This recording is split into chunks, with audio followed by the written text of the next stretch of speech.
Okay, so I'm just sharing this prayer again. This is a prayer to our spiritual teacher. Om Jnana Tmirandasya Yananjana Shalakaya Chakshur Unmilitanjena Tasmai Shri Guruve Namaha.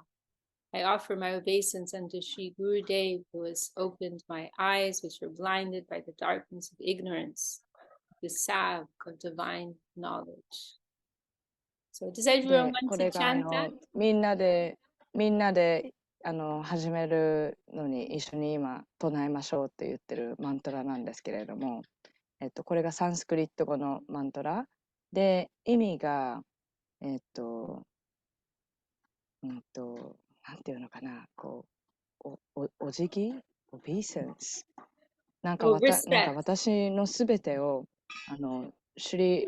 尊敬とか経年の念を、シュリー・グルデーワの先生に捧げます。で、その先生がどんな人かというと、私の、こう、ignorance、無知の無知の暗闇の世界を盲目に生きている私の目を開けてくれる先生で、どうやって開けてくれるかというと、その聖なる知識と知恵を薬としてこう曇ったビジョンを開けてくれる、開いてくれる、そんなシュリーグルに尊敬と感謝の念を捧げますっていう意味のマントラです。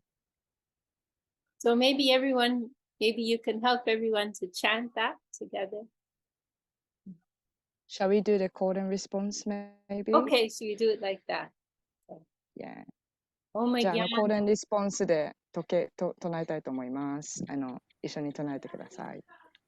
Om Jnana Tmirandasya Om Jnana Timirandasya Yananjana Shalakaya Gyananjana Sharakaya Chakshur Unmilitanjena Chakshurumilitam Yena Tasmai Shri Guruve Namaha.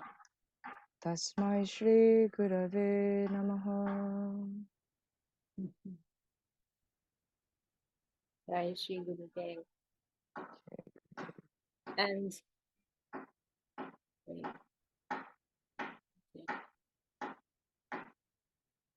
And I would also like to share a picture of our Gurudev Srila Govinda Maharaj. で、これが私たちの先生のゴビンダマハラジっていうゴビンダ先生です。ゴビンダ先生の写真。We think of him as the embodiment of love and affection. で、彼がどんな人かって私たちは考えているかっていうと、もう本当に純粋な愛、優しさと、それがなんかもうそのもの人間になった人だと私たちは考えています、彼のこと。It is a great blessing when we can meet a great saint like this, because they show us in a very tangible way that we can see and feel in front of us, what is the power of the spiritual world. で、私たちってたまにこういったなんか本当に偉大な聖人の方にお会いする機会があったりあって、すごいそれが、祝福されていることで、こういった本当に目覚めた方に出会って、その人を体感することで、この精神世界の現実世界っていうのは存在しているんだっていう、そういうトランスミッションがそういう方と一緒にいることでやってきますね。No, our Gurudev, he was living spiritual teachings. He wasn't just speaking about spiritual teachings, but he was living them in every word and in every movement, in everything that he did. 彼はただ教えを教えてたっていう人ではなくて、その自分が教えてることをそのまま本当にいつの時でも言葉を通しても行動を通しても常に実践していた人でした。And he was also very charming. He was very beautiful, very charming. He was also very funny. で、彼はとってもチャーミング、とても愛らしい方で、結構面白い方でした。ギャグとか言ったりとかして。You know, in everything that he did, he was like a complete package.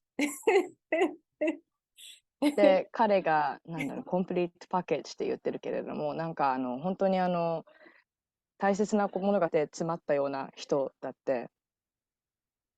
He was, very intelligent, very knowledgeable, and also very beautiful, very charming, very warm and loving. 頭が良くて、知識も豊富で、美しくて、愛嬌があって、で、それでいて、とても愛にあふれた人でした。And his life is a very beautiful example for us because he joined his guru's temple when he was 17 years old. Like Sarah's age. How old are you, Sarah? なんか彼って本当に私たちの模倣のような生き方をした方で、彼が彼の先生グルのところに行ったのが彼が17歳の時。How old are you, Sarah? 18 years You're old. 18, okay. で、サラさん18歳ですね。And we also have Ananda Krishna. He's 19. で、ここにアナンダ・クリシュナさんって言いますが、彼はちなみに19歳です。He's going to be 20 next week. 20歳に来週なるそうです。But from such a young age, 17 years old, our Gurudev, he left home and he went to live in his guru's ashram in India.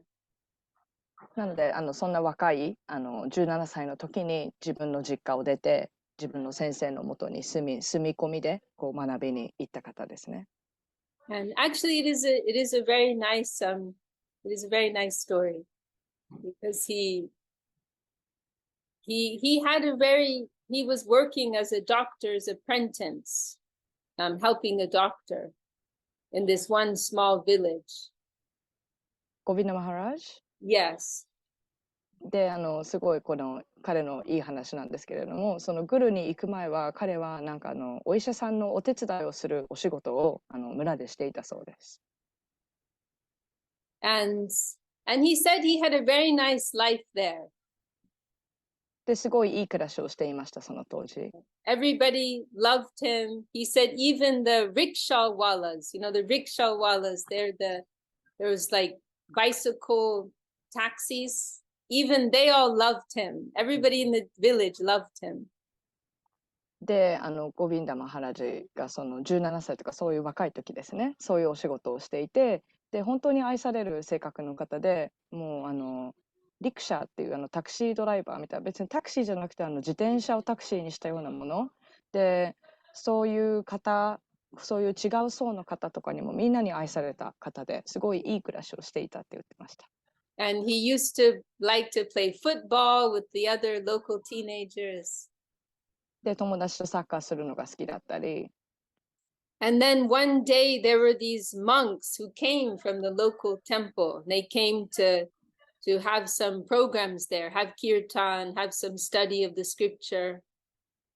でもある日、自分が住んでいた村に何人かのお坊さん、そのバクティヨガのお坊さんがやってきて、そのキルタンのプログラムをしに村にやってきました。And they would set up in the middle of the village this group and have their で、村の真ん中になんかこう会場を作って。And our Gurudev, he was passing by one day and he saw that the person who was playing the drum, can you bring them down?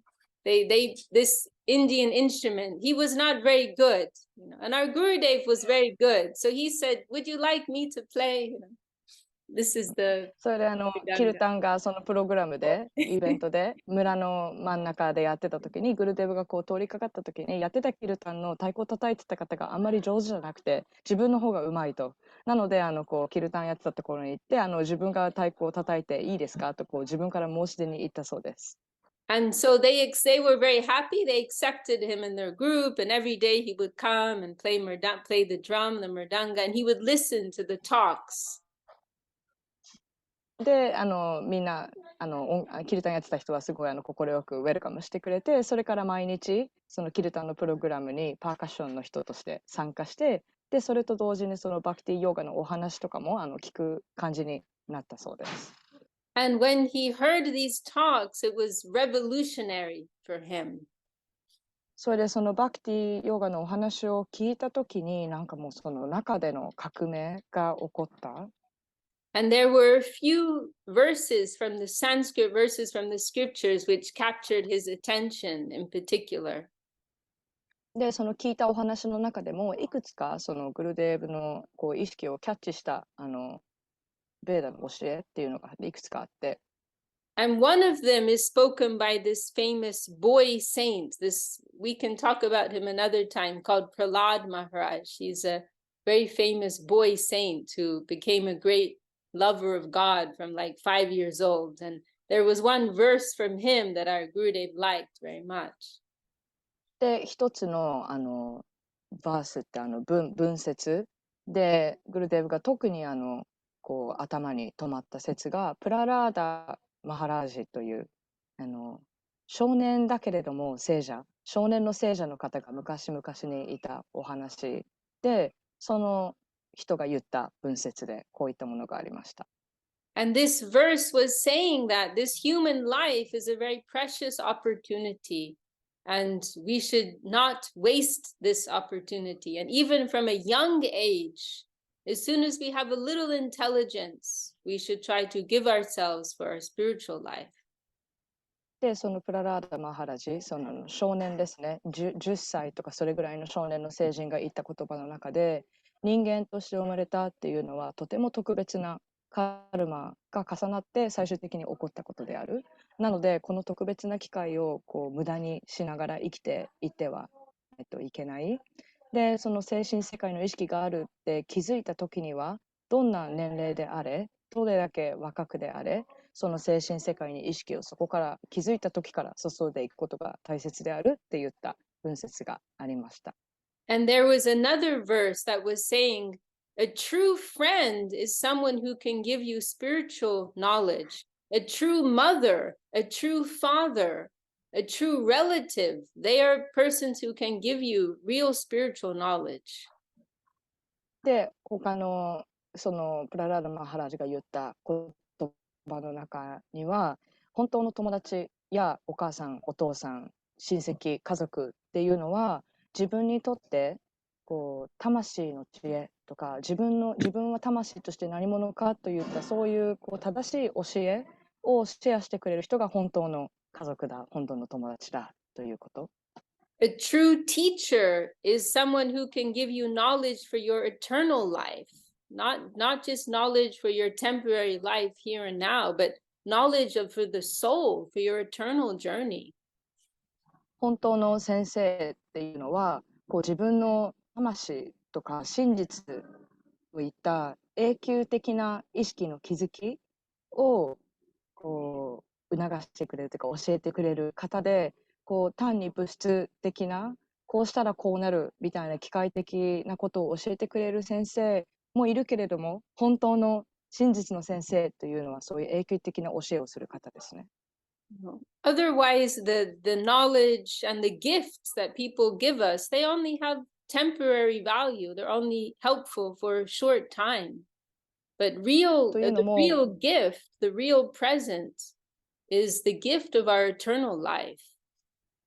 物質的な知恵や教えというのも役に立つけれども、そういった知識っていつかの決まった時にしか使えない教え。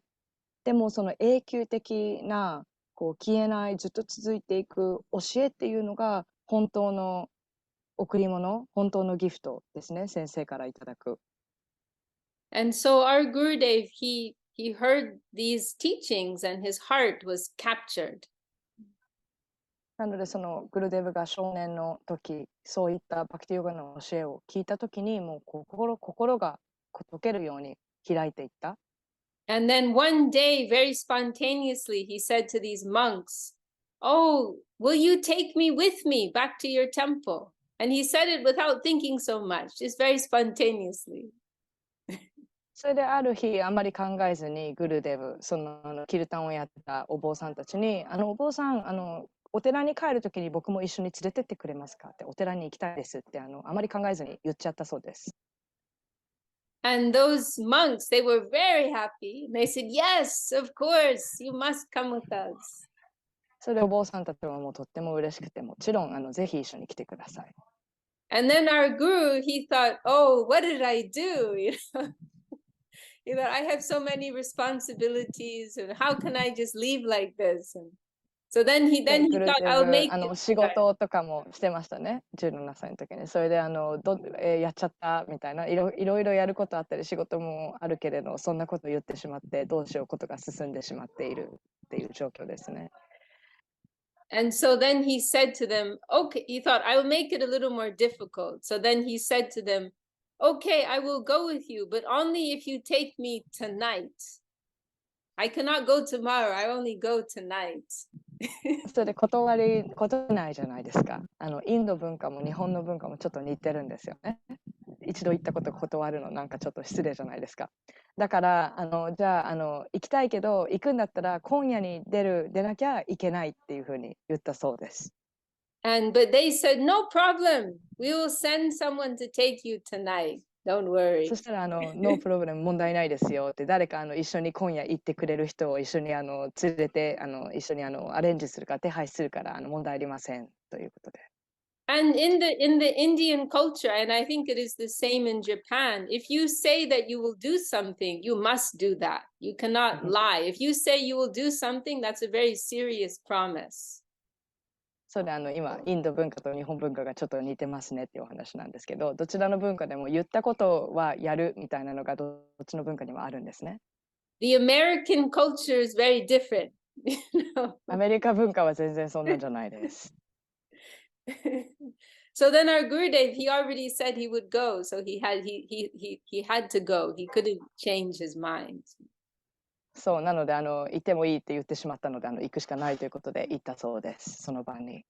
So they went in the middle of the night, like 2 o'clock in the morning, and they had to swim across a river in the middle of, because the ferryman, the boatman was not there because it was so late. So they swam across this river in the middle of the なの night. で夜中2時に出発して、で夜中船を漕ぐ人もいなかったので、その川をこう多分半身浴みたいな感じで渡ったりとかして。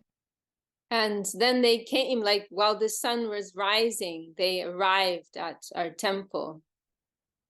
それで日の出の時にお寺に着いて。And then our Gurudev met his guru for the first time. And I'll share a picture. No, this is here, maybe here's a それ picture. でそ This is んな Srila Sridhar Maharaj, our guru. そんな感じで行くんですね。グルデブが自分の先生であるシュリダーラ・マハラージ、シュリダーラ先生という方にその日の出とともに会うことになります。And he was chanting on his beads and he was walking back and forth in front of それで朝だったので、シュリダーラ・マハラージはビーズ、マラでこうマントラをチャンティングしていて、こうウォーキングメディテーションですね。そんな感じでマントラを唱えていて。And Sridhar Sensei, he was quite tall. He was like maybe 6 feet. And in Bengalis, they are not so tall. 6 feet? How Yeah, many meters? he was tall. What did you say? 6 feet ってどれぐらいなんでしょうね。I don't know about feet. Oh, I see. Like Chintamani. Okay, that's pretty huge. Yeah. そう、シーダーマハラジ先生のとても背は高い人で、それでインド人には結構稀なんですけど、身長180センチぐらいあったみたいです。なので、かなり背の高い方ですね。So he had a very impressive figure as he's chanting on his beads, you know, pacing, walking back and forth.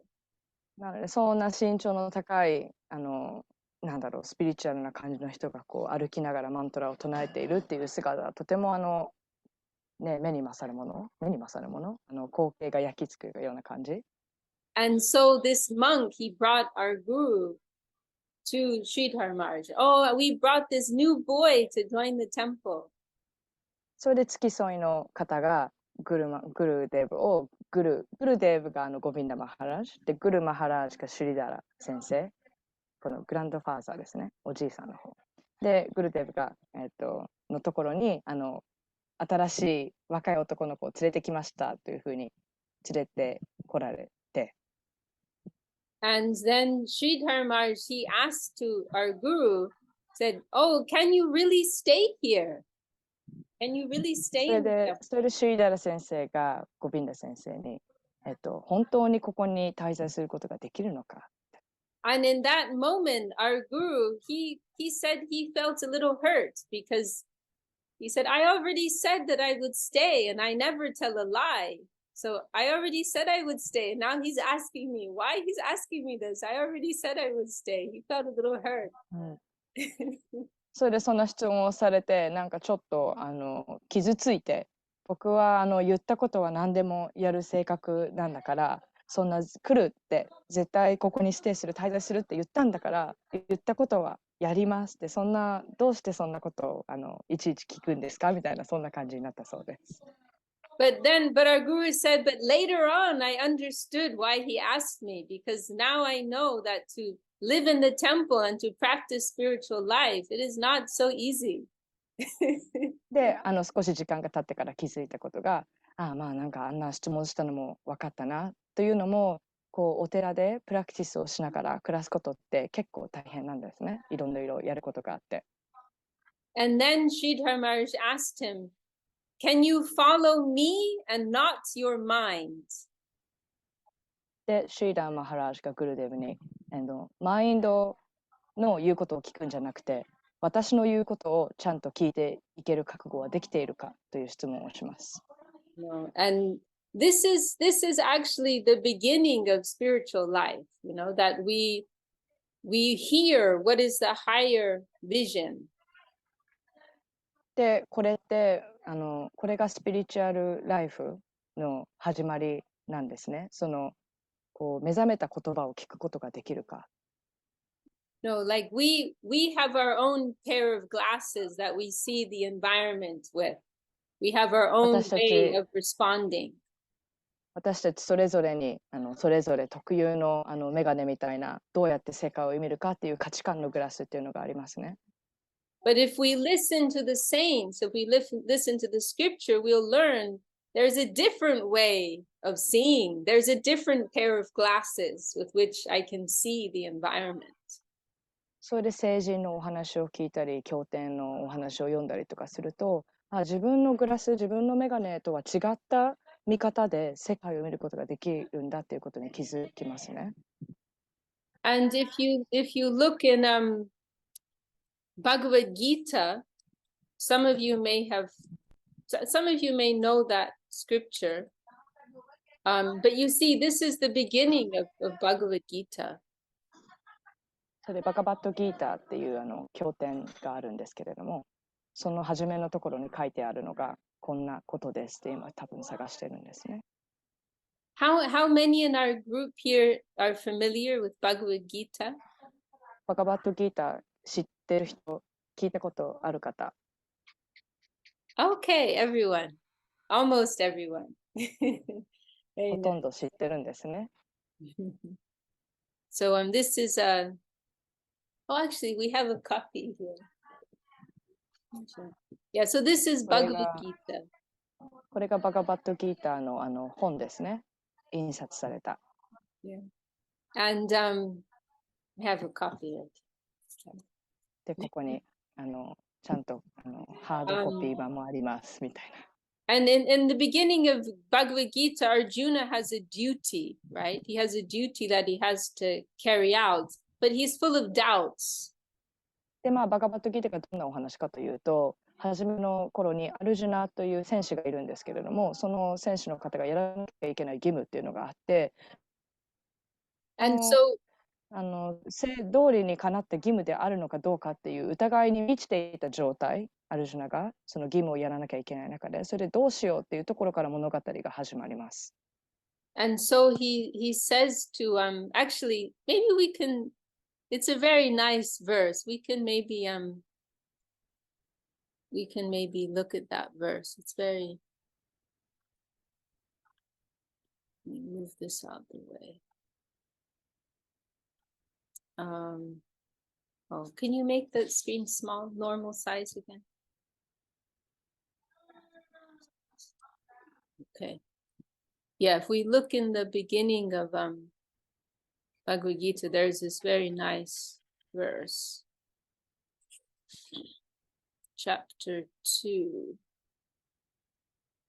Beginning of chapter 2. So,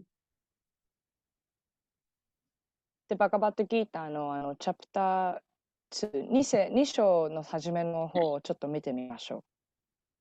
so first Arjuna, he's almost crying and he tells all of his doubts to Krishna. で、まあ、その背景にはアルジュナがもうなんかその疑いとか自己嫌悪みたいなのに悩まされてもう泣きそうになってもうどうしようってなってるところがありますね。So then finally, after he expresses all his doubts, then he surrenders to Krishna. 自分がなんかこうモヤモヤしているものとか疑っているものをこう全部クリシュナにこうシェアした後にもうこれ今がこんな状態でもうどうしようもなくてどうしていいのかわからないので助けてくださいっていうふうにこう心を開いていくんですね。And this is the verse. Harpanya dosho pahatta swabhava richami tam dharma samura chetaha yakshaya shan nishtitan ruhi tan me shishashteham shadi mantam prapanam. Because now I am bewildered. What is my real duty? I am losing heart and distraught. So please tell me clearly, what is the best course of action to take? I am your surrendered disciple. Please instruct me. でこれがその困惑したアルジュナが言った言葉でもう私は今本当に混乱していて私の本当の義務というのは何なんでしょう。もう心を失いそうで気がおかしくなりそうです。なので分かりやすくどういう行動をするのが一番正しいのか教えてください。私はあなたにこう全てを捧げています。なのでSo Arjuna is actually representing all of us, right? At so many moments in our lives, we feel bewildered, we feel confused, we don't know how to go forward. でここでアルジュナがこう言っているものって私たちの普段の姿なんですね。で私たちも日常生活をやってる中でこうしようってこう絶望に陥る時やとっても困惑する時ってあるしそんな姿の状態を表しているんですね。It's not only that we don't know what to do, but we don't even know how to see. We don't even know how to see the でこれが environment. どんな状態なのっていうと何をしていいのかも分かんないしこの状態をどうやって見てもいいのかその見方さえも分からないそれだけ困惑している状態。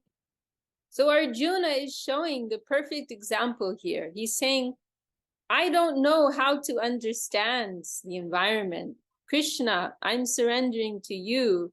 You please show me, you tell me, what is the proper vision of the environment and how should I go forward?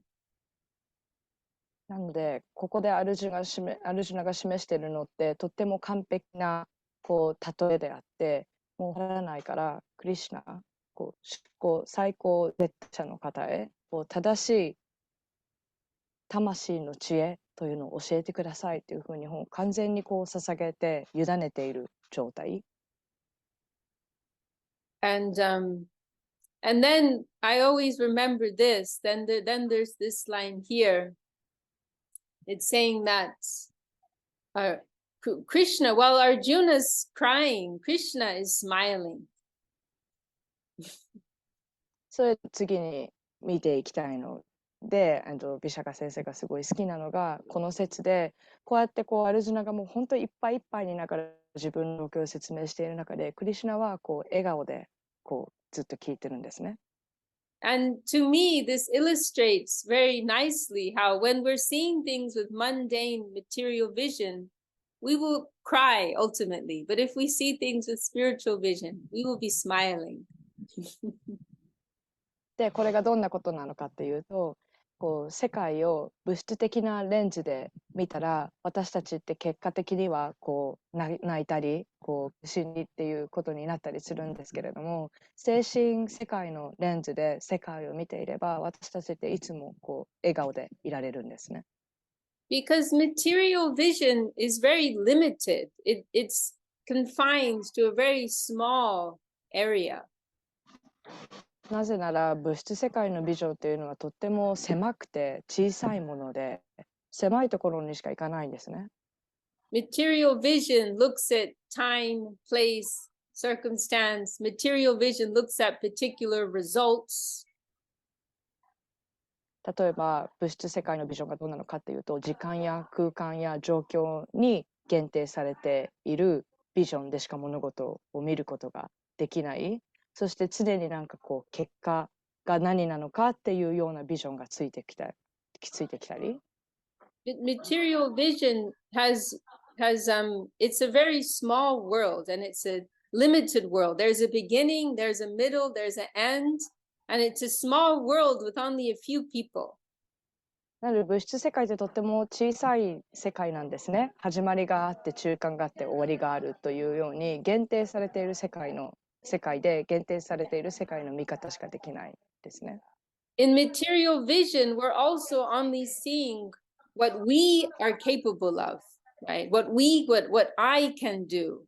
And I can only do so much, right? I'm a limited being. I can only do up to a certain amount, right? So we're only looking at what I can do. This is material vision.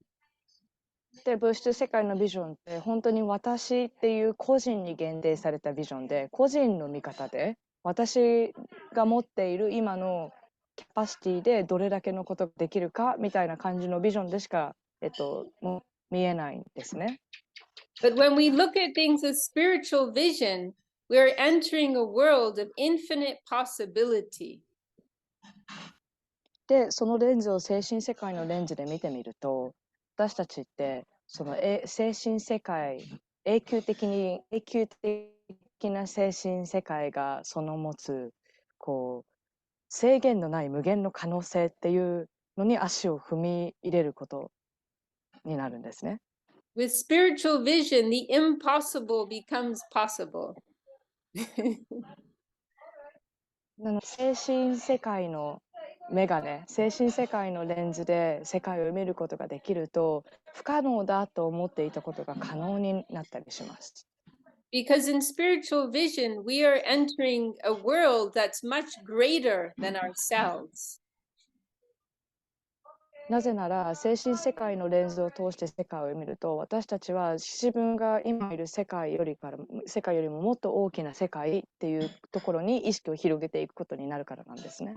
You know, it's like if say you want to make a movie, you know, where you're the director, you're the main character, you're the sponsor, right? Then that's not going to be such a great movie. まあ映画自分監督だったとしましょう。それで自分が映画監督で、自分がストーリーで、自分が俳優役もやって、こうプロデュースとかも全部やって、自分で全部プロデュースした映画を作るとします。そこまで面白いと思いますか？ You know, but let's say you get say you get Kurosawa as your director. Have you heard of 黒沢知ってるん Kurosawa? だ。例えば黒澤明さんですね。 He's a really が監督 Japanese film director. にいたとしましょう。有名なんですね。And let's say you get a sponsor who's giving you $50 million.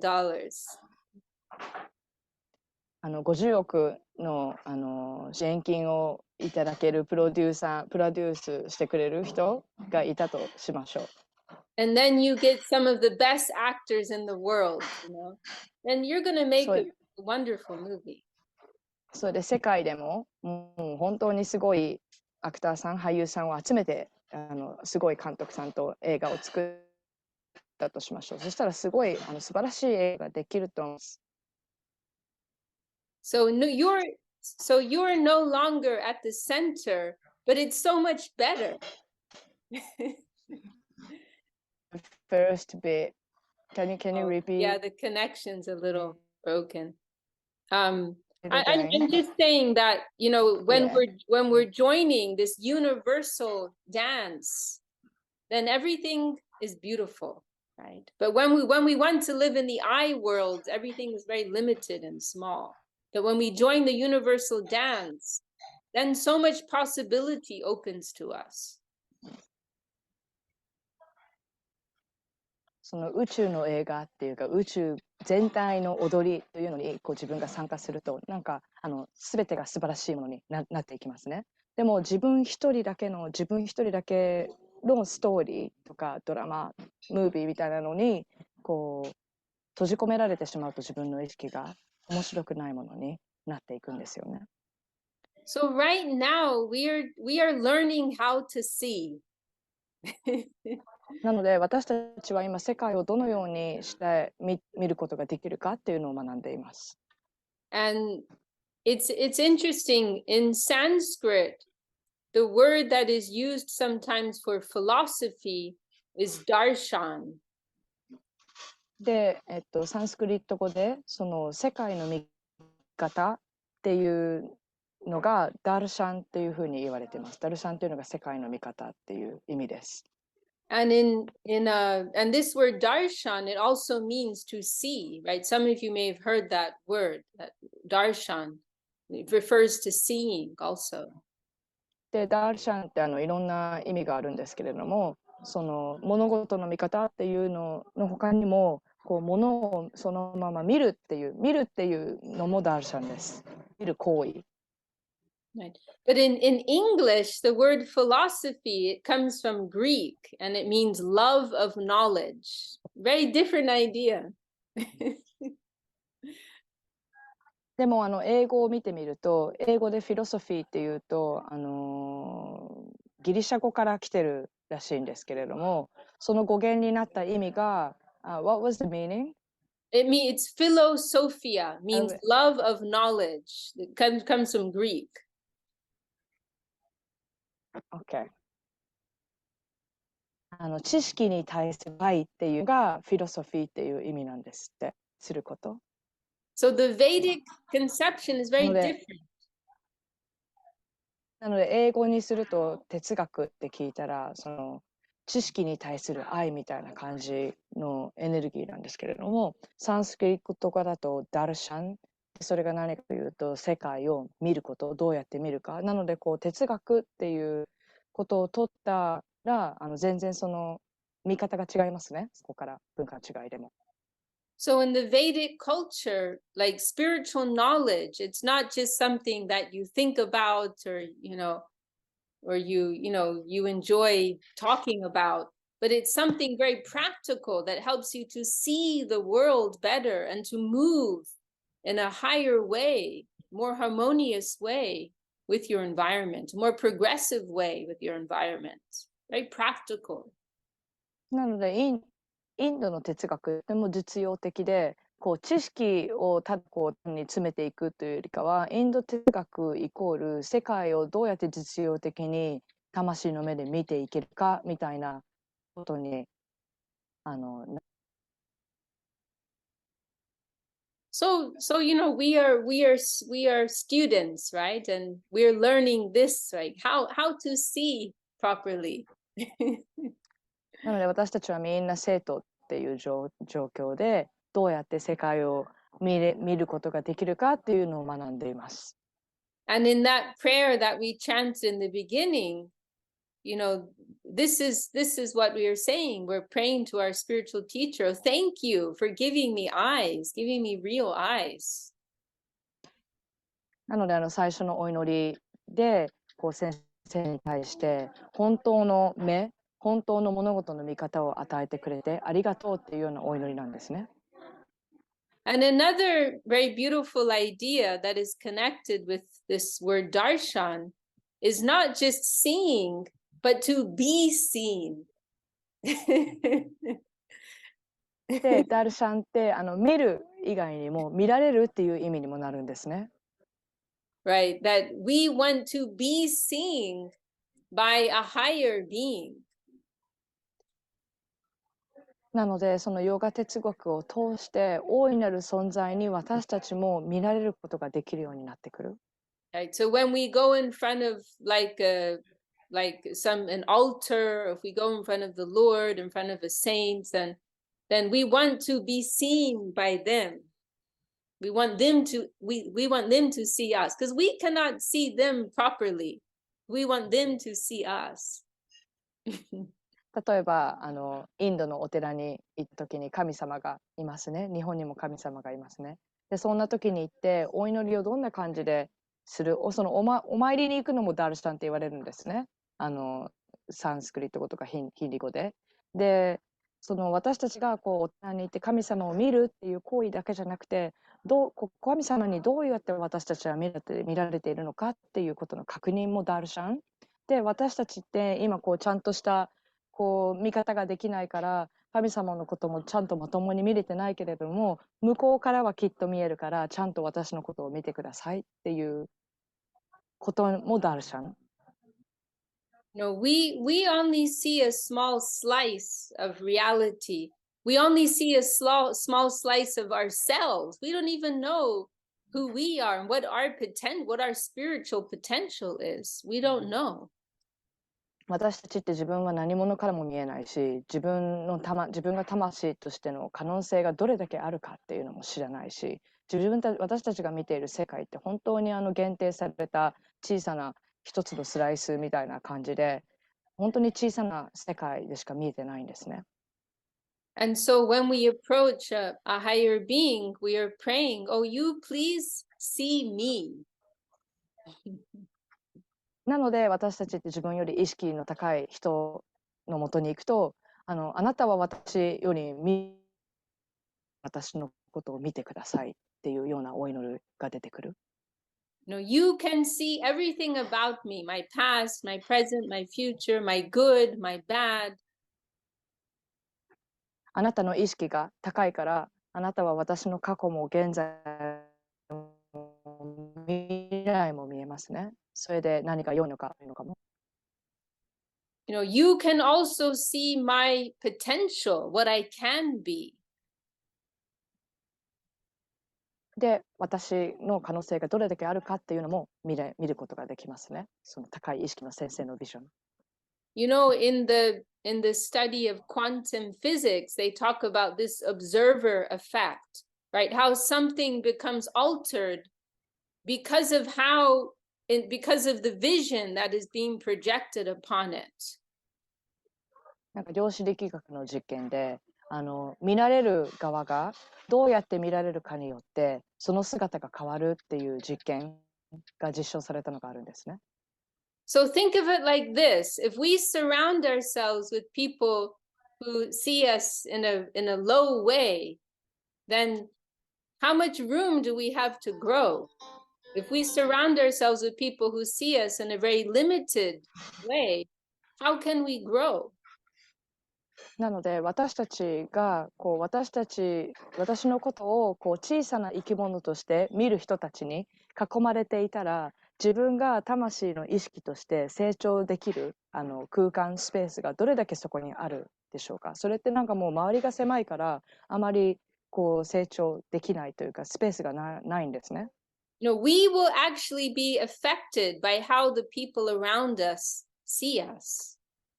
で、周りの人がどうやって自分のことを見ているのかっていうのは自分にも影響してきます。So this is one of the things that's very powerful about approaching a higher shelter, because though the higher beings, they see us more than what we are. They don't see us as less than what we are, but they see us as more than what we are. それが私たちが自分たちより意識の高い人と時間を過ごしたり、その人のお話を聞くことがとっても大切な理由で、その方たちが私たちが今見えているもの以上のことが見えているからで、良いことも悪いこともそうだし、自分たちがどれだけ魂として拡大しているかで、どうやったらそれがなるかっていうのを、自分が見えないことを見える人、そういう方がすごく大切なんですね。貴重なんですね。And there is some power in that also. They're not only seeing what we can become, but they're also in their gaze and their vision, they're also giving us the power to become that higher self. 彼らは私たちがどれだけ成長できるのかっていうのをもう見えるし、その成長に必要なための力とかモチベーションとかそういうエネルギーをその方からいただくことができる。And I'd also like to share, this is a famous verse. It is in the Rig Veda. Wait, no, this is here. So 有名なベーダの経典でリグベーダというのがあるんですけれど、その中からの一節です。here, this Om Tad Vishnu Paramam Padam Sarapa Shanti Suraya Diviva Chakshur Atatam. So this is a prayer that the Brahmins, like the spiritual scholars, they used when they were beginning anything new, they would make this prayer.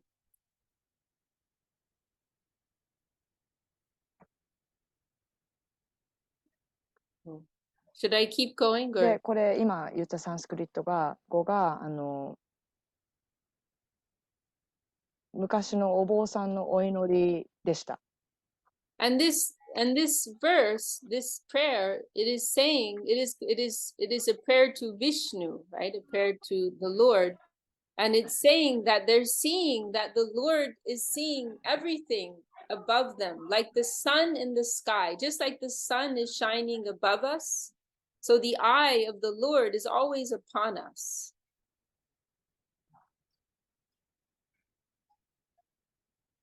で、これがどういう意味かというと、大いなる存在、神様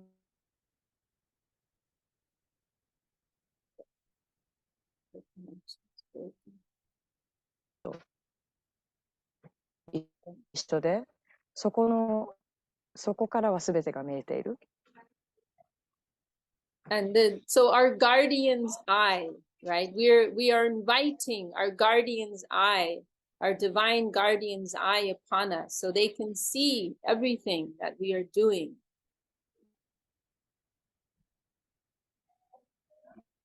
私たちを持ってくれる聖なる存在を一緒にやってきてっていうようにお願いしてる感じなんですね。で、自分が見えないところを上の目線で見ることができるように。We are inviting their vision upon us. We are inviting their grace upon us as we move, day by day, moment by moment. なので私たちは日々上から見える世界の見方とか英知とか、ガイダンスとかを見せてくださいといったお祈りとともに生きるんですね。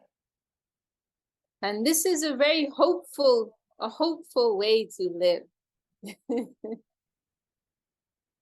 でこれってとってもhopeful、望みに満ちた生き方、望みに満ちた生き方。Very optimistic, because we're always 全てポジ living. ティブ思考で全部見ている。Because we're always living with connection of infinite possibility. なぜなら、すでに永久的な可能性とともに生きている。And we're always living with the connection of growth and progress, a progressive life. 常に成長と革命を続けながら生きていく人生というものをやっていくことになる。Well, these are my thoughts today. Does anyone want to make a question or a comment? でこういったことが今日お話ししたいことでした。で、聞いてくれてありがとうございます。質問とかコメントとかありますか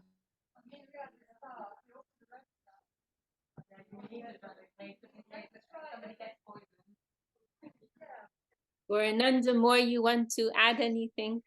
Any message for our Japanese family?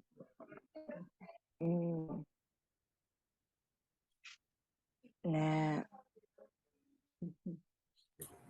あ、いいですか？きっとね、今日ビシャカ先生が言ったかってこと。あ、はい、どうぞ。あ、すいません。向こうの方でやったら修行って感覚なんですか？それとも楽しんで毎日の習慣になってるみたいな感じなんですかね。はい。Okay. The question is is the practice kind of like strict practice, like tapasya kind of atmosphere? Is something like everybody is just doing really joyfully? Well, it's a very good question. And すごいいい質問ですね。actually, we believe that if there is too much strict tapasya, too much austerity, then it is not too much austerity is not natural. It is not natural to us. で、私たちの考え方って、修行しようって厳しすぎると、厳しすぎるのは私たちの自然の姿ではないっていうふうに考えてるんですね。And it can only give us a temporary result. で、その修行をすることで、この一時的な結果っていうことをたどり着きます。And it is renunciation does not reflect the nature of the soul. That is not the nature of the soul. っていうのも、全てを放棄して、聞くっていうのは、魂の自然な姿ではないんですね。So one way in which our Guru Sridhar Maharaj has discussed this is that we can think of there as being there are three ways of being. There is the way of exploitation and selfishness. There is the way of renunciation. And then there is the third plane of life, dedication, giving, offering, love. で、したら先生、おじいさん先生ですね、が言った言葉、教えの中で、私たちっていつの生き方、は、搾取の世界、何かをあげて何かをもらうっていう世界で、もう一つの世界っていうのが放棄の世界、全てを投げ出して自分は何者かというふうに走る世界で、もう一つの世界、それがバクティをしているところで、それが貢献、献身の世界ですね。We can think of it like this, like when we live a selfish life, that is like going to prison. Like if someone is extremely selfish, they will go to prison. 自己的な自分のことばっかり考えた生活をするっていうことは、牢獄に行くのと一緒な感じなんですね。Because when we live a selfish life, then we have to face the consequences, right? The karma. なぜかというと、自分勝手なことばっかりやってると、その結果にしないといけない。So selfishness we can compare to going to prison. なので、自己的なことは牢獄に入るのと似てるんです。And then renunciation, tapasya, austerity, we can compare that to getting out of prison.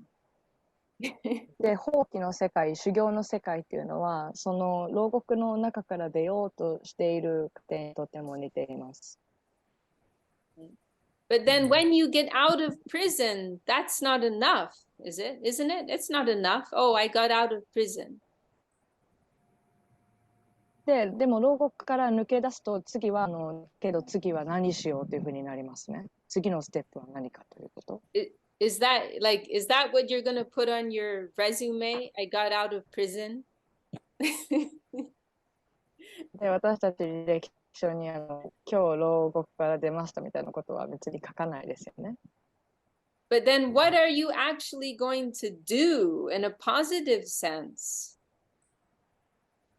で、その牢獄から出た後に、こうポジティブな気持ちで、さあ今から何をしようっていうことの方が大切ですね。What are you going to do for yourself and for society?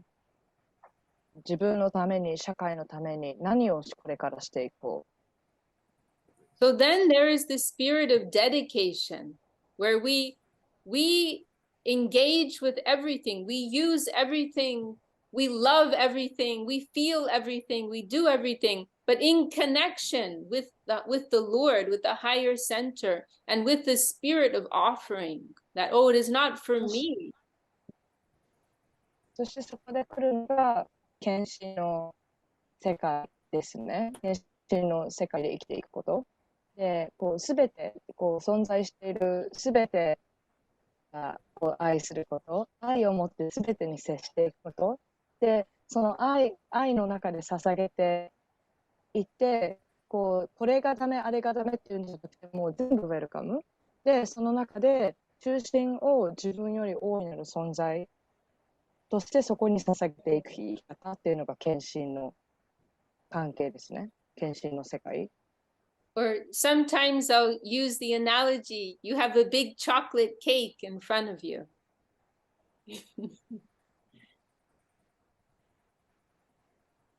Oh, the connection. The connection is getting worse and worse. Okay, you're back.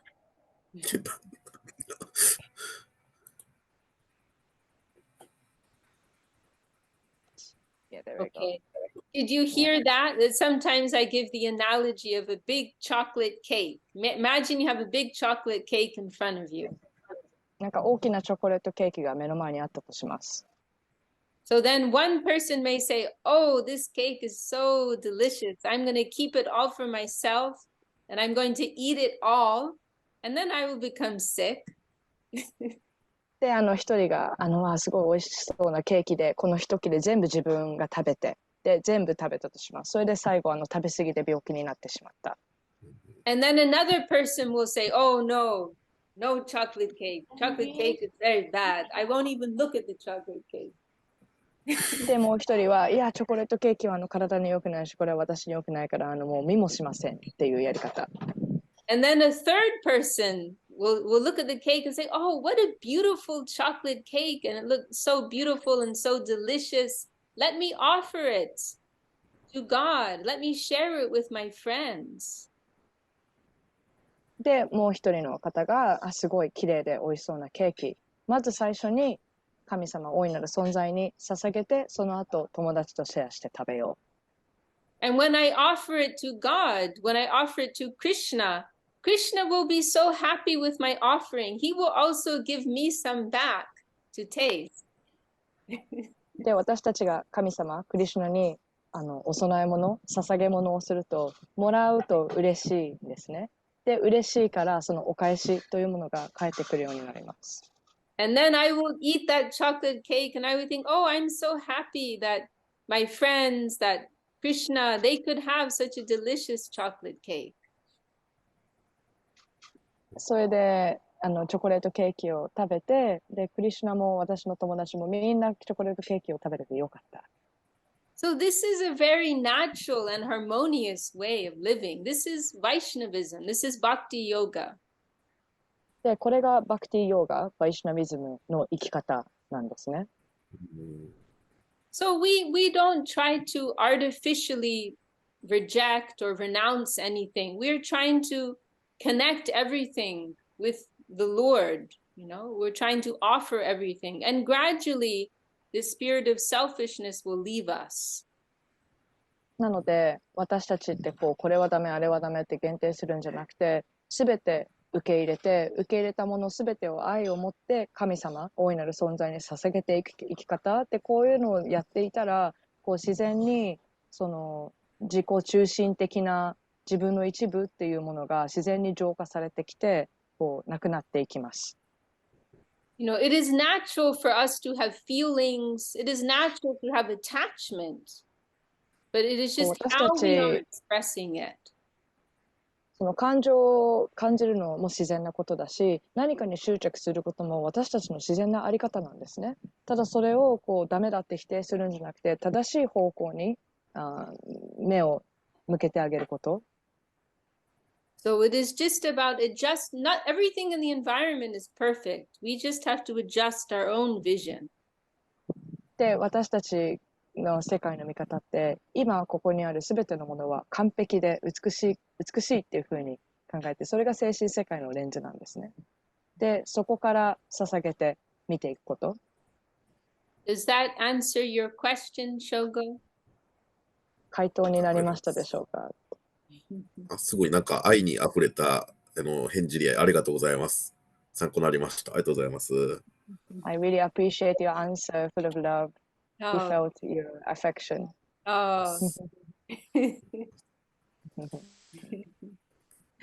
で、私がさっき言おうとしてたことっていうか、美釈先生が今日きっと言いたいことって、その私たちってとっても望まれていますということをきっと彼女は言いたいんですよ。っていうのも、そのさっき紹介していたゴビンダ・マハラージ、グルデーとシュリダー・マハラージ、シュリダー先生で本当に聖人なんですね。で本当に真理がそのまま人間になったような方たちの流派に私たちっているんですよ。それって今の時代でもとってもレアなことなんですね。いろんな先生がいます。なので私たちとか美釈先生とかはここの流派から来てる言葉っていうのはとっても真実のものしか入っていないので、それがとってもありがたいですねっていうことをきっと彼女は言いたいんだと思います。で、私もそう思ってます。で、本当に私たちがこう自分に限定されているその小さなビジョンっていうのを開ける方法って本当にそれしかないんですよね。もっと視力のある人にここはこうだよって本当に見えてるものを目の見えてる人から見えてない人に教えてもらうしか方法はないんですよ。なのでそういった意味ではすごいラッキーですね、私たち。Thank you I so just much, said I just shared how lucky we are Oh. in the shelter of Gurudev and Guru Maharaj. We are all very lucky. It's very difficult to find a real spiritual teacher. You know, there are lots of cheaters in this world, you know. So we feel very blessed we found Srila Govinda Maharaj and Srila Sridhar Maharaj. You know, they're giving us the highest spiritual truth, and they don't want anything for themselves. They just want to help us. でそういった聖人の方ってそういった本当に永久的に私たちの魂と意識を至福のもとに導いてくれるっていったそういった知恵とか知識とかをこう与えてくれているんですけれども、それに対しての見返りとかは全然いらなくて、ただ助けたいから助けているっていう人たちなんですね。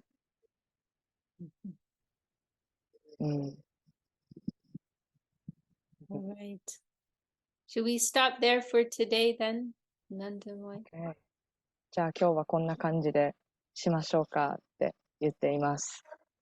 And we'll just close with this prayer. It's a nice prayer to close with. This is a prayer to all the devotees, all the practicing devotees, and all the saints. で最後のクローズするマントラを今開けています。で、これはバクティヨーガ、献身の世界で生きる人たちみんなバクティヨーギですね。そのさっき言ってた第三の世界、チョコレートケーキを捧げて、シェアして、そんな感じで、人生すべて一つ一つその生き方でやっていくっていう風にやっている人たちがバクティヨーギですね。で、その人たち一人一人と時間を過ごすことで、それ自体が浄化になって、それ自体が思い出させてくれるためのツールになって、で、なのでこの今共有した時間とかをありがとうっていうようなマントラです。Okay, here we are. Who's next? Yeah. So, Vanchakalpa Tarubhyascha, パンチャーカルパテルビアスチャー、Vipa Sindhu Bevacha, クリパーシンドゥビアエーバチャー、Patitanam Pavanebhyo, パティターナンパーバネビョー、Vaishnavebhyo Namo Namaha. バイシュナベビョーナモナマハ。I offer my respectful obeisances unto the Vaishnava devotees of the Lord. They are just like desired trees and can fulfill the desires of everyone, and they are full of compassion for the fallen conditioned souls. で、今のマントラの意味が、言っちゃった。I need that translation. Sorry. 今のマントラの意味が、その、クリシュナ、大いなる存在、神様に捧げて生きている容疑一人一人に尊敬、異寧の剣を捧げます。彼らは、どんな望みも叶えてくれる木や、私たち魂が欲している欲望というのを満たしてくれる存在であり、で、彼らは、暗闇の中でどうしていいのかわからない、限定された、さまよっている私たちっていう魂に慈悲を注いでくれる存在であるっていう確認ですね。And this is a picture of Prabhupada. Many of you probably heard of him. He's the one who spread these teachings of Bhakti Yoga around the world. I don't think any of them have heard of Okay, Prabhupada. okay. Yeah. 誰か知ってますか？プラブパー。イスコンとか聞いたことある方いるかもしれないですけど、イスコンの創始者の方です。Yeah, he has an amazing story. He was 69 years old when he came to America and all alone with no money, and he started this big movement around the world. 彼が国際クリシュナ教会っていう組織を立ち上げた人なんですけど、その立ち上げた年が69歳の時、一人でインドからアメリカに渡航して、お金もなければ、住むところもない状態で、69歳の時にそんな活動を始めた、立派な先生です。そんな方がイシコンっていう教会を作っています。Thank you all so much for your good company. Thank you, Anandamoy, for your selfless, you're doing it all. You're doing it all. We're just a piece in your master plan. ね、皆さん今日もお集まりいただいてありがとうございました。また来月も来てくれたら嬉しいです。I'm so happy to see all of you, and I feel your bright presence and your sincere hearts. And it's で、皆さん一人一人のとっても輝かしい魂の光感じています。なのでありがとうございますって言っています、ビシャカさん。It is giving me life. So, ありがとうございます。あなたの光が私にも光を与えてくれています。ジェイ・ゴーラ・ハリボー。ハリボー。ハリボーってチャンティングしようっていう意味なんですけど、私たちそんな言葉を挨拶代わりに使っています。なので、会った時もハリボー、別れる時もハリボー。そんな感じなんですね。